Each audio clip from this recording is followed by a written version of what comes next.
aussi, c'est pas pire. C'est quelque chose. Et hier, c'était l'International des Montgolfières qui commençait. Il y a vraiment eu des beaux spectacles. 34e édition déjà, dont t'es porte-parole, Oui. Anouk. Et ça a très bien commencé. D'abord, des retrouvailles avec un groupe phare du rap québécois, Dogmatic, qui était de retour après 19 ans d'absence à l'International des Montgolfières.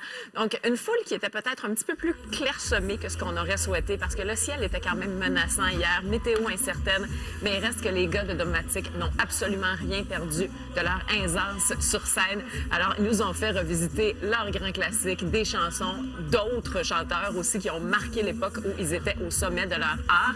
Et il y a Wyclef Jean, qui, lui, est venu vraiment faire lever le party. Il avait déjà été en spectacle au Montgolfières en 2009, donc de retour après 8 ans pour Wyclef, qui a lui aussi, bien sûr, fait ses hits et fait les grands succès de son groupe, les Fugees. Donc, très, très belle soirée pour le grand départ des Montgolfières.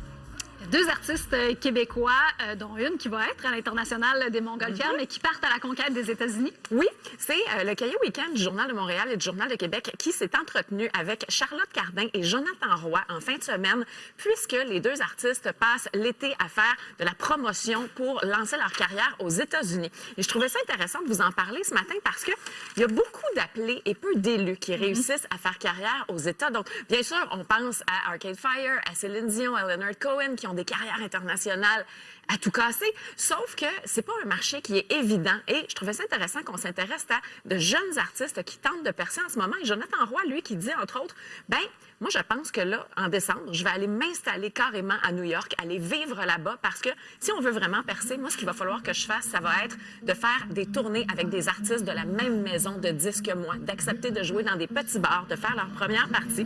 Et Charlotte Cardin, elle, elle a fait un Facebook Live sur le site du prestigieux magazine américain Billboard, qui a été vu par 127 000 personnes plus tôt cette semaine. Et là, elle s'apprête à lancer son mini-album en version américaine là-bas. Et ce qu'on dit, c'est que la clé, c'est vraiment d'être unique, de ne pas copier ce qui se fait, parce qu'il y a tellement d'artistes aux États-Unis pop qui réussissent et qui sont là pour longtemps une fois qu'ils réussissent.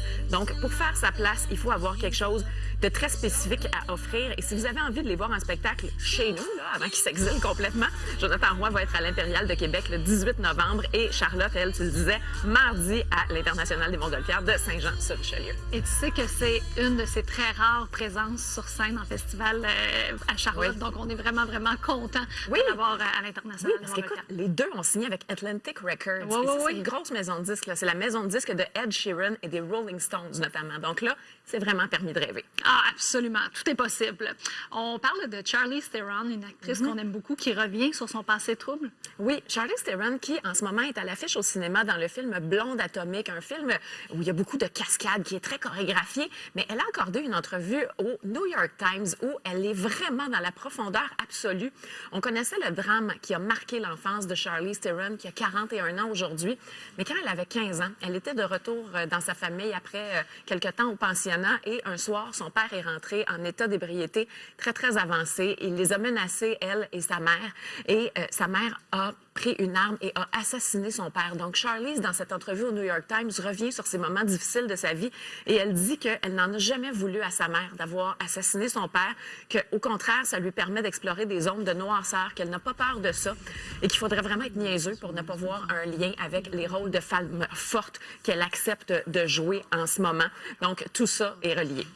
C'est quand même fou, hein? On oublie ce par quoi elle est passée, tu sais, tellement elle a un succès incroyable là, au cinéma. C'est ultra inspirant de voir à quel point cette femme-là est capable de se tenir debout. Et elle est aujourd'hui mère de 2 enfants qu'elle a adoptés. Et elle dit ce que ma mère a fait, ben je le comprends maintenant que je suis mère. Elle m'a fait passer moi en premier, sa fille. Et sa mère n'a pas été accusée pour ça, hein, puisque c'était considéré comme de la légitime défense. Mon Dieu, se remettre, se relever d'une épreuve comme celle-là, c'est vraiment quelque chose. Il faut être très fort. On s'arrête un instant. On vous revient avec toutes vos nouvelles.